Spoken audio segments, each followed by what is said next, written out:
Glória a Deus. Eu também cumprimento a igreja com a paz do Senhor Jesus. Amados, aproveitando que os irmãos estão de pé, abra a Bíblia comigo no Novo Testamento, no Evangelho segundo escreveu João. Procura comigo o capítulo de número 11.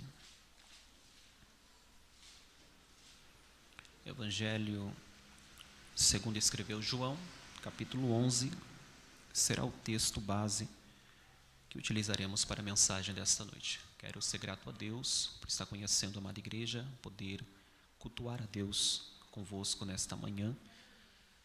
Como o pastor disse, o percurso é um pouco distante, mas viemos com muita satisfação em poder servir a igreja do Senhor Jesus. Conforme os irmãos procuram o texto, façam algumas breves considerações. Começar pelo nosso pastor local, o pastor Wellington, pela confiabilidade.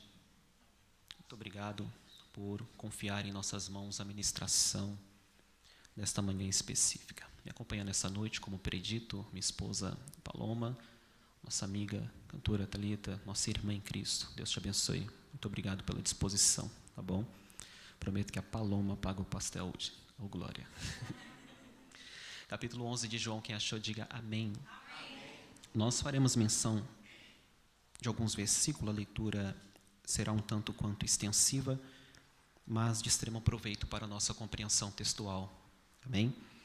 Capítulo 11, do versículo 1 ao...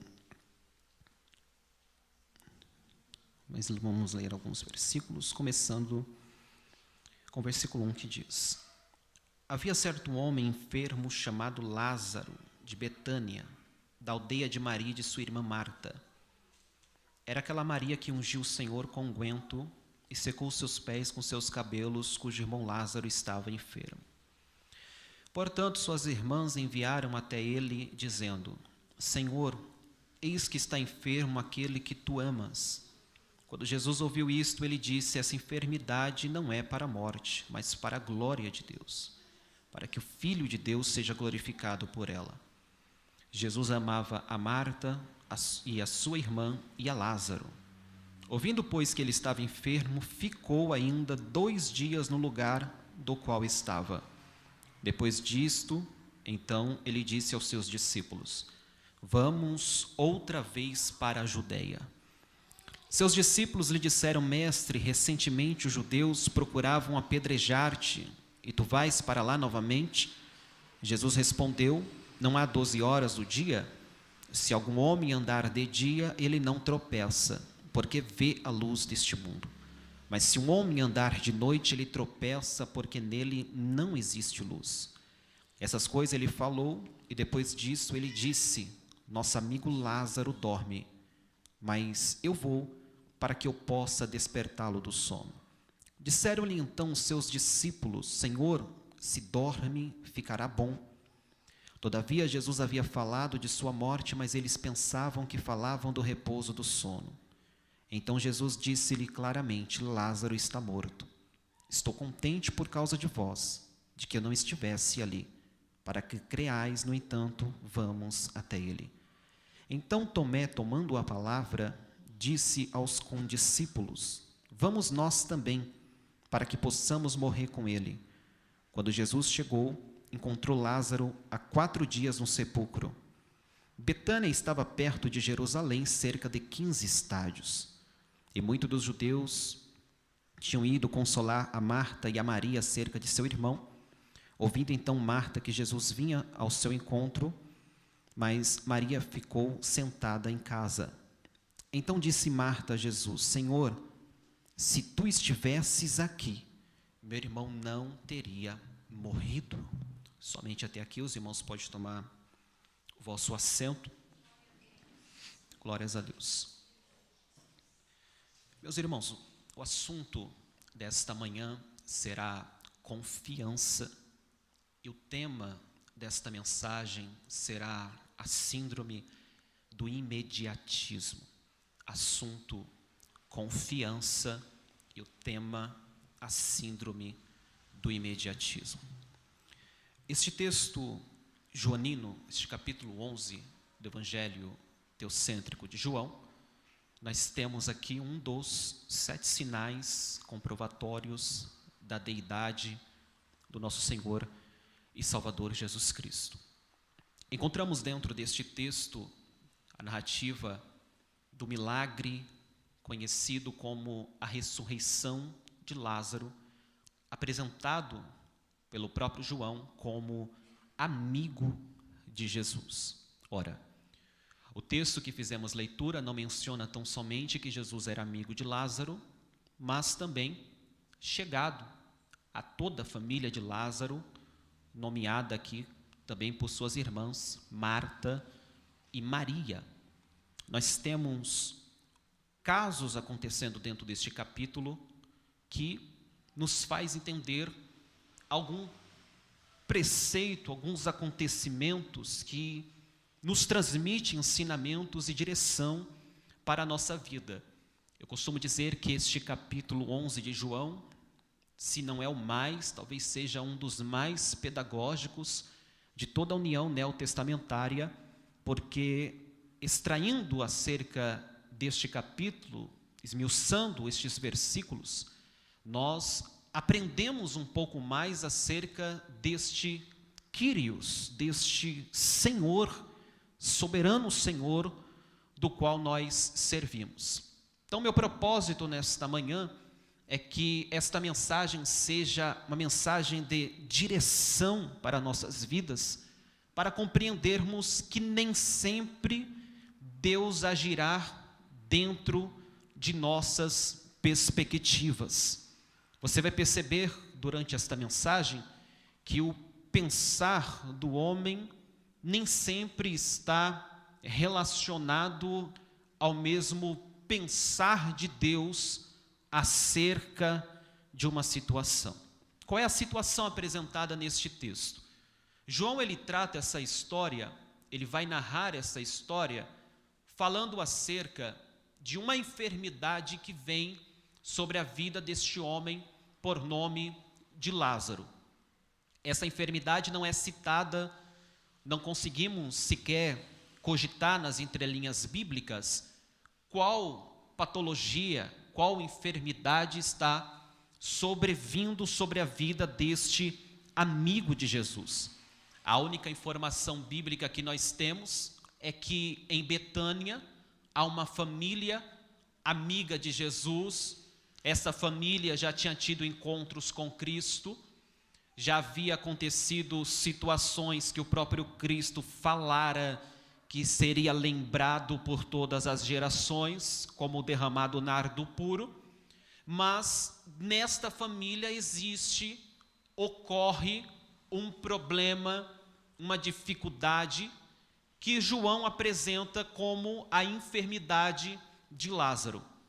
Mesmo nós não tendo respaldo bíblico para falarmos acerca de qual enfermidade sobreveio sobre a vida de Lázaro, nós temos aqui uma necessidade de urgência da pessoa de Cristo em Betânia. Bem sabemos nós que a ação comum, normal do ser humano, em meio a uma enfermidade, é buscar os meios naturais de curas físicas, médicos ou algo da ordem medicinal.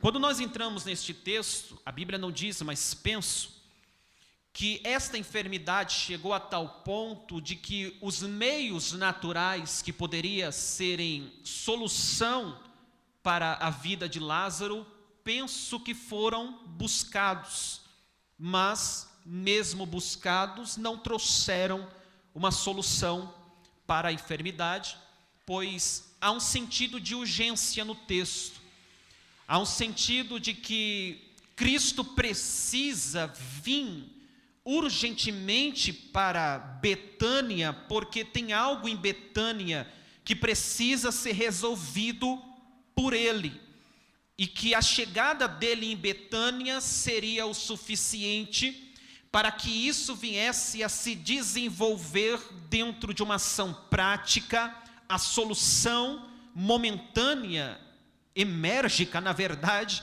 que eles necessitavam para a vida de Lázaro. Então nós não sabemos se duas pessoas, se uma comitiva, ou se apenas um mensageiro sai de Betânia com a informação da enfermidade.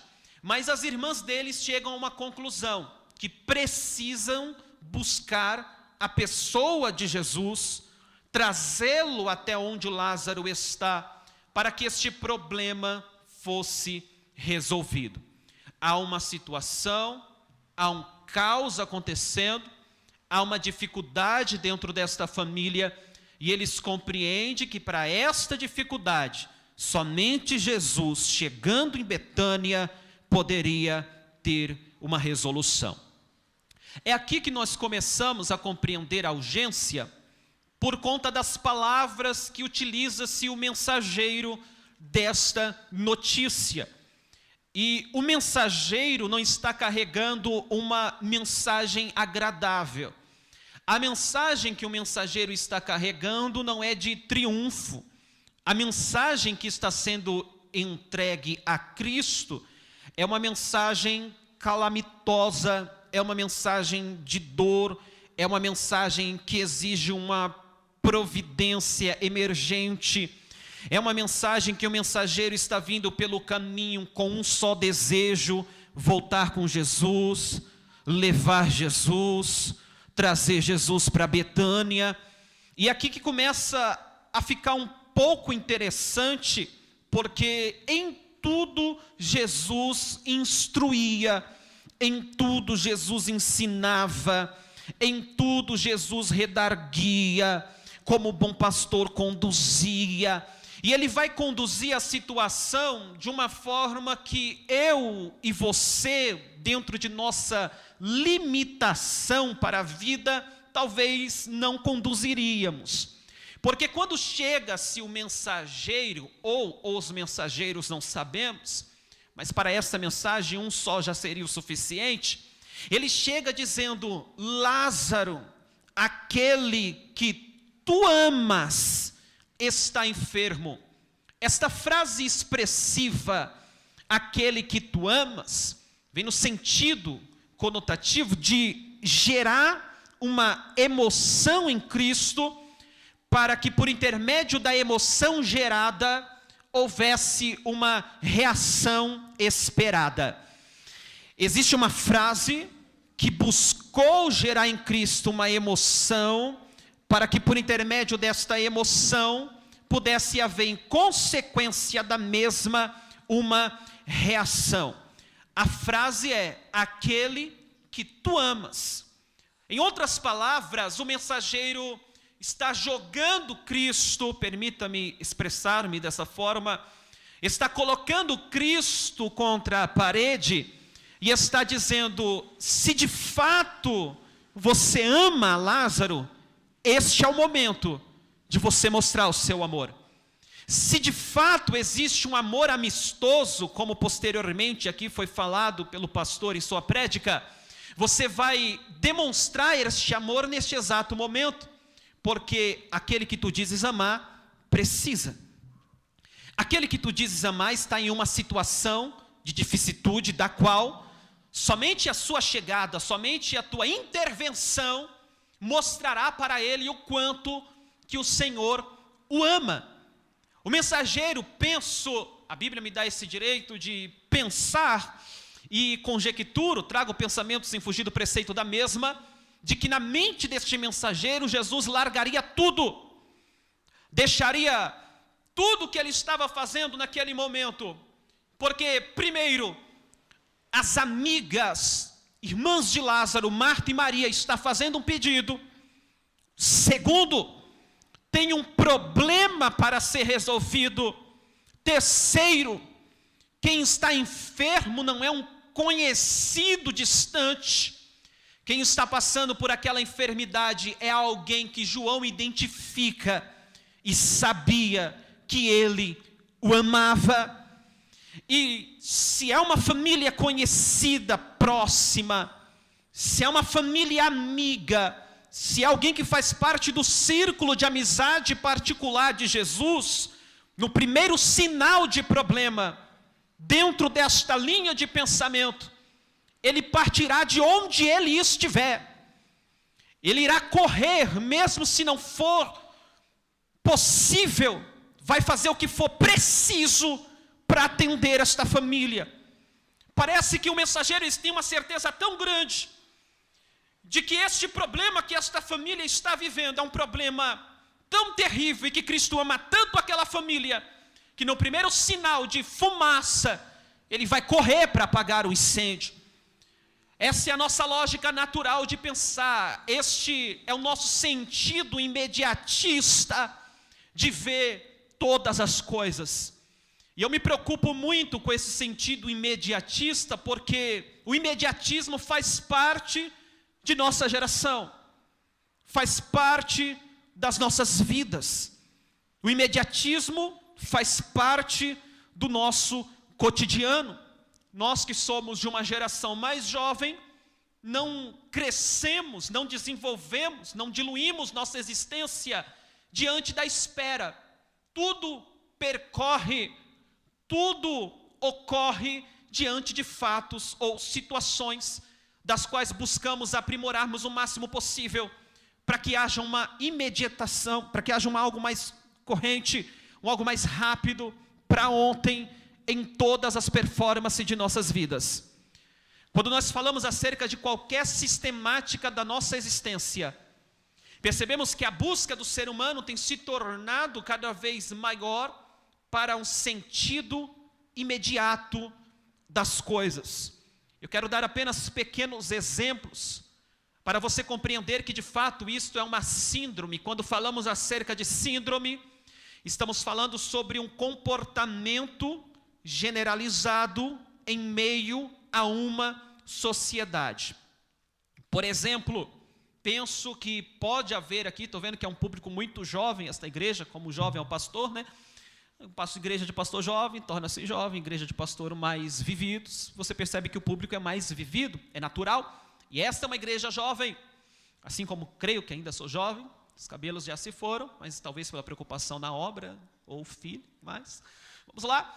É natural buscarmos tudo aquilo que é imediato. Temos hoje, na nossa geração, algo que, vou chutar uma porcentagem aqui, de 85% dentro dos lares, chamado micro-ondas, o que geração passadas não tiveram.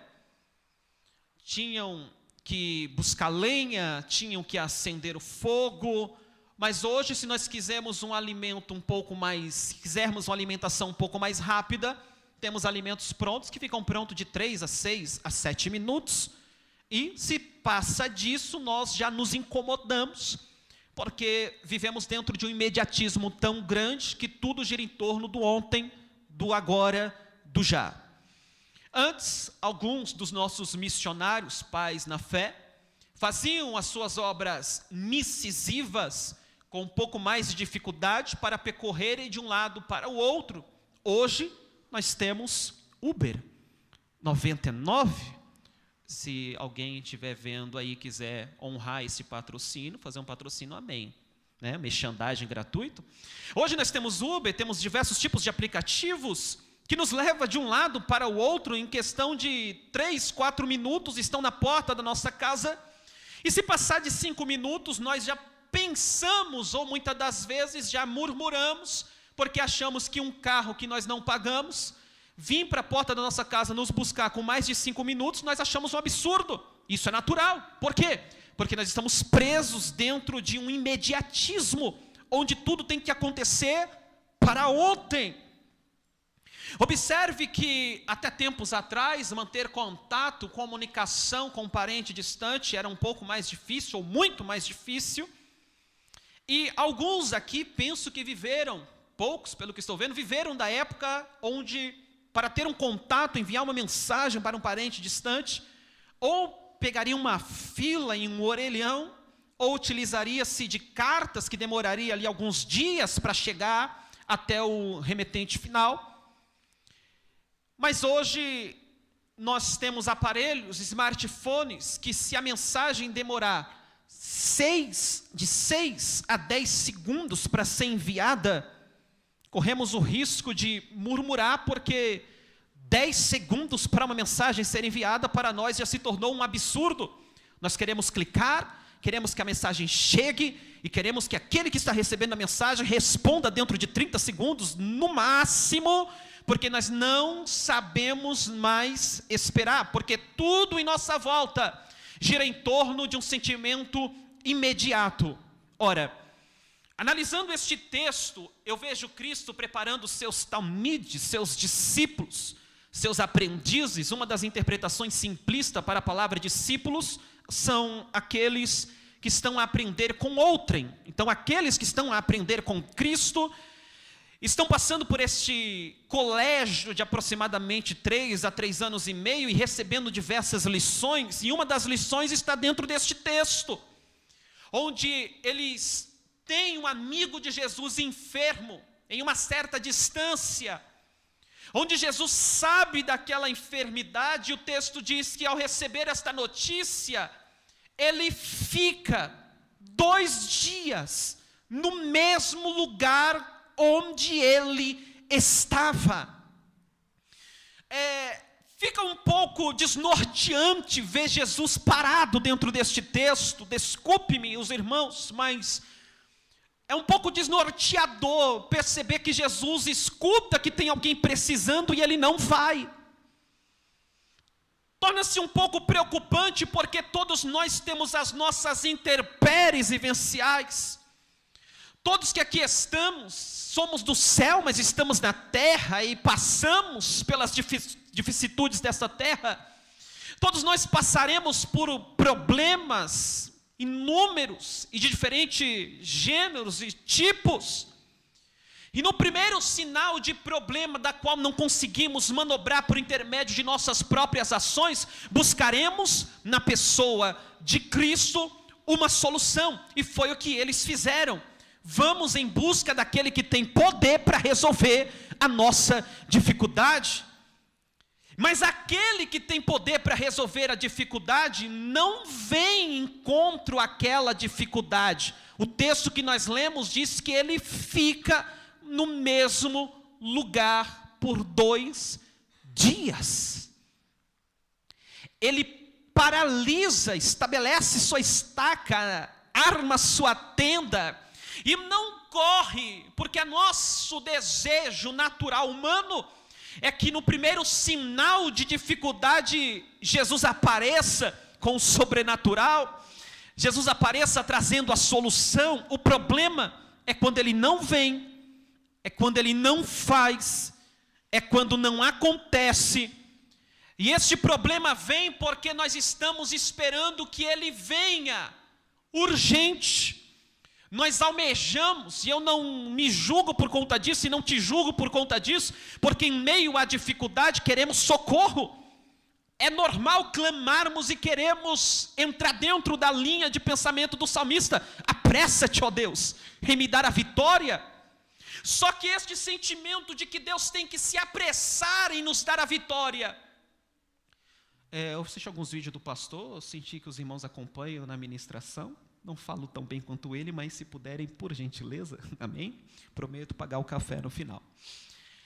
Este sentimento de que Cristo tem que vir, Cristo tem que fazer. Por que que ele não veio? Por que que eu clamei e parece que nada aconteceu?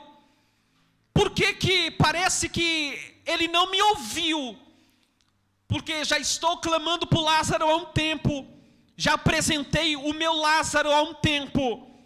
Já falei para ele sobre a minha Betânia e a situação ocorrente dentro de Betânia.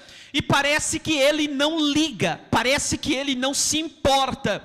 Porque, convenhamos a nós dizer, ler este texto e saber que Lázaro é apresentado como amigo. E amigo fala de intimidade, fala de ter muito em comum. Saber que o amigo que tem muito em comum está sabendo da nossa situação e não vem. Que tipo de amizade é esta?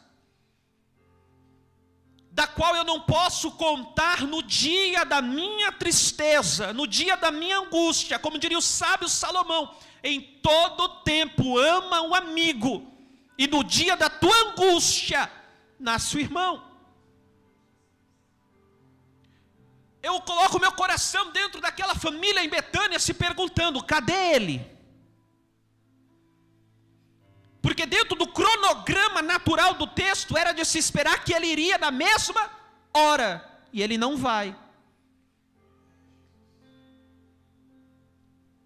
E o texto nos diz que ficando mais 2 dias, ele chega em determinado momento para os discípulos e diz: agora vamos voltar para a Judeia, porque Lázaro dorme. Os discípulos, sem entender o que está acontecendo, vai dizer para ele: se dorme, está em paz, porque ninguém dormiria tranquilamente diante de uma enfermidade. Se está dormindo, está bem, é melhor não voltar por conta do perigo que nós já corremos naquelas regiões. Betânia ficava aproximadamente 3 quilômetros, se não me falha a memória, de Jerusalém. Depois os irmãos pesquisem para ter a informação correta, me fugiu aqui, mas aproximadamente 3 quilômetros. Então era uma região próxima de onde eles quase foram apedrejados. Os discípulos estão preocupados com a situação, como voltamos para aquela região, onde não fomos bem visto, bem quisto. Mas Jesus precisa dizer mais claramente para eles: Lázaro não dorme, Lázaro está morto. Precisamos voltar, precisamos ir. Só que esses mesmos discípulos foram os mesmos discípulos que, acredito dentro do texto, ouviram Jesus dizendo: essa enfermidade não é para a morte, mas para que a glória de Deus fosse manifestada por intermédio dela. E aqui entra um paradoxo muito grande da nossa existência cristã, da nossa existência em Cristo, tendo em vista que por Ele existimos, por Ele nos movemos. Porque a primeira palavra que sai da boca de Cristo para o mensageiro é que não haveria morte. Não é para a morte, mas para a glória. Mas nós bem sabemos que quando Cristo chega em Betânia, Lázaro está morto. Há uma promessa de vida, mas a realidade é de morte. Jesus liberou a palavra dizendo que não haveria, mas a morte em Betânia. Ele não vai quando chamou, quando foi chamado. Oh, glória. Aí Jesus vai liberar uma chave para os discípulos e vai dizer assim: eu fico contente de que nós não estivéssemos lá. Tudo neste texto gira em torno de algo fora do nosso pensamento. Porque pensa comigo, como Jesus pode dizer aos seus discípulos, aos seus aprendizes, que contente estava se a situação é de morte na vida de um amigo? Jesus queria, por intermédio dessa situação, levar os seus discípulos a um nível maior de fé. Jesus queria apresentar a seus discípulos, apresentar-se de uma forma que eles ainda não tinham visto. O desejo de Marta e de Maria foi: traz ele. Nas entrelinhas foi: traz ele imediatamente. Ele não vai. Mas quando a morte chega em Betânia, quando parecia que já não precisava mais que ele aparecesse naquele local, ele sai do lugar que ele está, se move do lugar onde ele está e vai para Betânia. Quando é chamado, ele não foi. Mas no tempo que ele entendeu que seria necessário, preciso, ordeiro, ele vai. E por que ele vai? Porque ele sabe do que está acontecendo. Porque a notícia que chega foi de enfermidade, mas quando ele vai, ele conclui que a morte já chegou. Ele não está em Betânia, mas ele sabe do que está acontecendo em Betânia. Aleluia. Maria e Marta, irmãs de Lázaro, que não vê Jesus chegando em Betânia, sabe que Jesus conhece a enfermidade, mas não pensa que Jesus conhece a morte que ocorrera. Mas o Cristo que foi formado da enfermidade já sabia de tudo que aconteceria. Aleluia. Calma, confia. É nítido que o nosso imediatismo vem ferir essa confiança. Porque se ele não vem quando a gente quer que ele vem, se ele não faz quando a gente quer que ele faz, se ele não providencia quando queremos que ele venha providenciar, o primeiro sentimento é de desesperar-se. É o de abandono. Onde está aquele do qual eu clamei?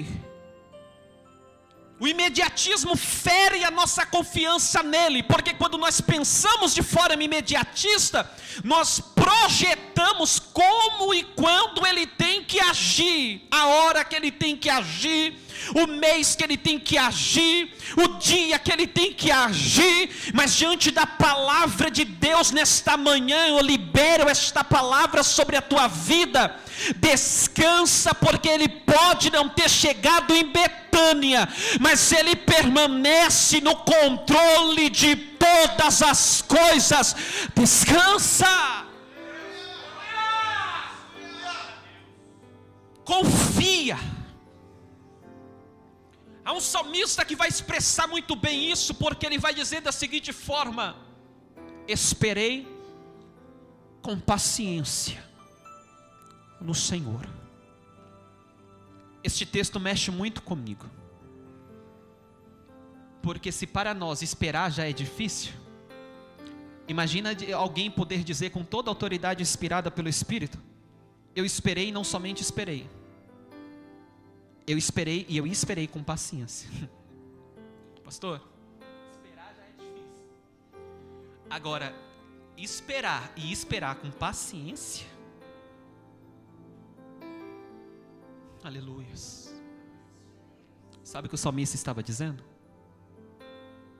Eu aprendi a confiar contra as minhas próprias esperanças, porque a minha esperança não provém daquilo que eu compreendo, a minha esperança provém daquilo que Ele é.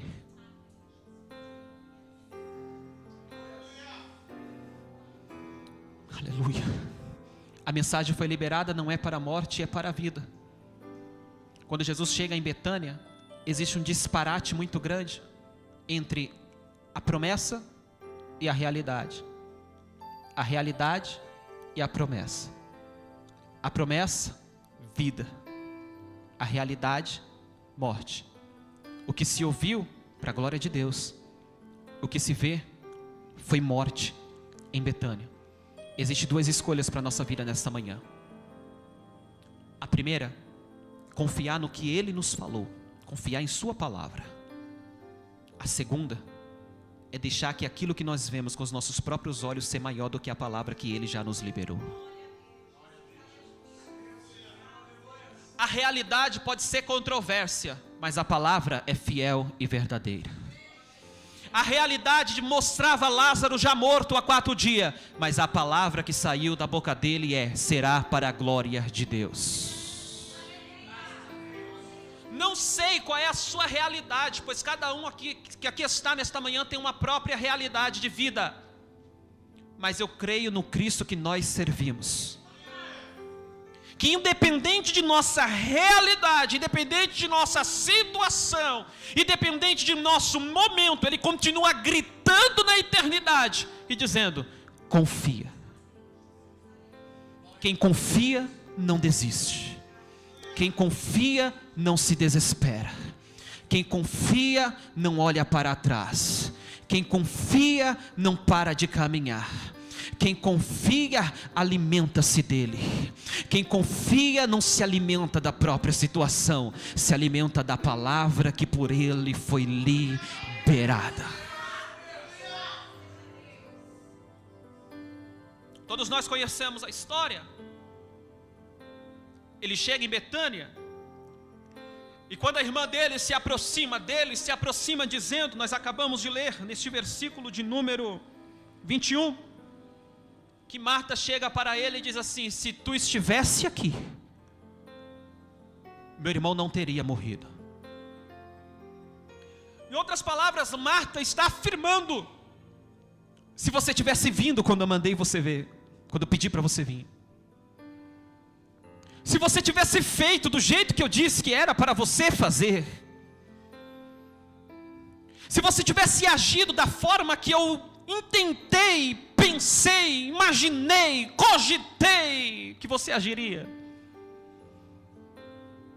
mas parece que o Senhor resolveu fazer do seu jeito. Vou repetir isso aqui, minhas palavras. Mas parece que o Senhor resolveu fazer do seu jeito. Sim, exatamente isso. O jeito dele será sempre melhor. Olha para cá. Ainda que incompreensível, o jeito dele será sempre melhor. Porque nós projetamos tantas coisas, mas Deus podia ser assim. O Senhor podia agir desta forma, porque eu já vi o Senhor agir desta forma. Já aconteceu assim na vida de A, já aconteceu assim na vida de B. Eu já tenho algo projetado aqui na minha mente, que o Senhor pode fazer desta forma, poderia vir desse jeito, mas Ele continua ficando no mesmo lugar e indo do jeito dEle, da forma dEle, da maneira dEle.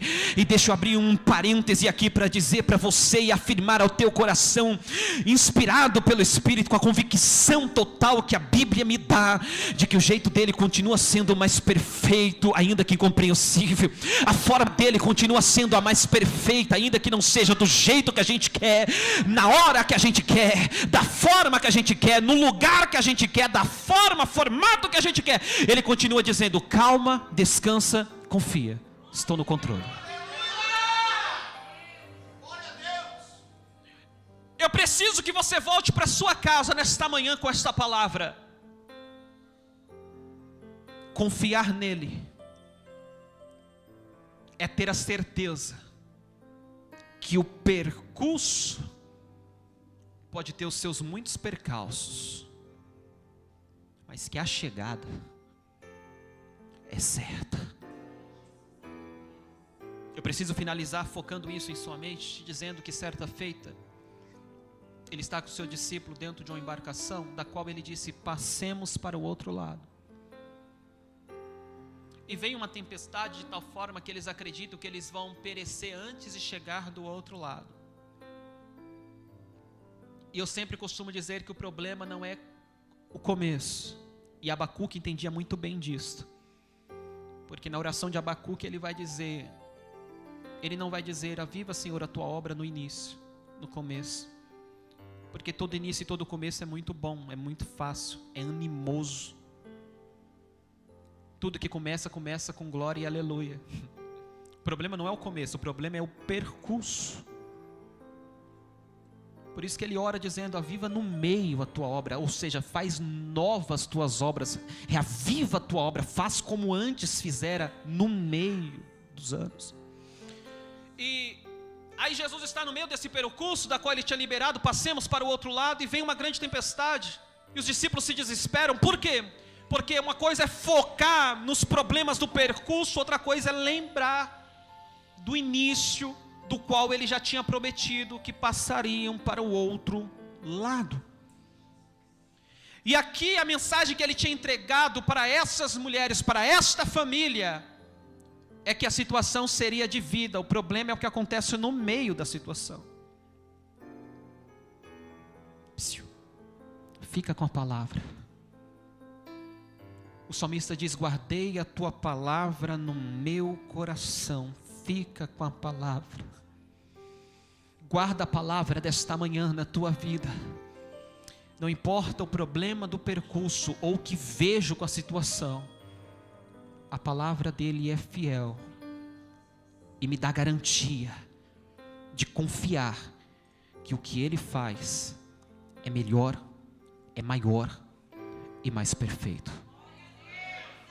Que o céu abençoe a vida de cada um de vocês.